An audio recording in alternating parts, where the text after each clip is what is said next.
Warzone 2 is not the bolstering success Activision thought it would be. The player count has fallen by nearly 75% 2 months after its launch, and I wanted to look into why Warzone 2 is worse than the original Warzone. I came up with the 5 biggest reasons players are leaving and going back to Warzone 1. First is the lack of new and exciting content. Warzone 2.0 did not introduce many new weapons, perks, or game modes, which made the experience feel stale for some players. Many people were expecting new and exciting content that would make the game feel fresh and interesting, but Warzone 2.0 failed to deliver. For example, they gave us weapons like the mini-back, but it's just the Bison under a new name. They did nothing to bolster the weapon selection. This left many players feeling uninterested and bored with the game, which led to a decline in player engagement. Most people found themselves playing with the same weapons and perks over and over again. They refused to nerf guns like the RPK, and refused to let players pick their own perk combinations, which has made the game feel repetitive while also having fewer game modes and taking out fan favorites like Plunder and Resurgence. This lack of new content made the game less appealing to many players,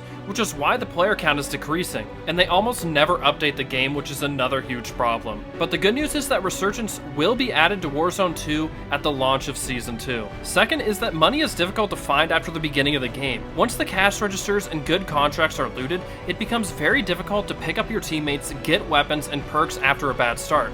This limits enjoyment of the game because the ground loot in Warzone is almost always far inferior to the custom loadouts, which some people dislike, but it's just what Warzone has made its name off of. So the options available to players after a quick death and redeployment are very limited and make the game less enjoyable because people are too busy looting instead of fighting. Many players found themselves struggling to enjoy the game, which made the game feel less rewarding even in victory. If you guys are enjoying the video, please make sure to hit the like button and subscribe for more Warzone content. The third reason is lowering the skill gap with way faster close range time to kills and lack of movement. And before all the bots say, skill issue, I'm not talking about slide canceling. What I'm trying to say is Warzone 2.0 made the game more accessible to less skilled players by lowering the skill gap, with not being able to run while plating, worse aim down sight speeds, and worse ADS movement, and then you also have less health, creating time to kills to be way faster up close than they ever were in Warzone 1. This led to a less rewarding game, as there isn't much room for improvement as you continue to play. I think the common argument of Warzone 2 being for a more casual experience is just wrong. The real argument should be that this game wasn't dedicated to Call of Duty's and Warzone's fan base, which includes competitive and casual players. It was targeted at a new audience who doesn't really play COD, which is why you see a huge drop off in the player count. If you don't make the game for your fans,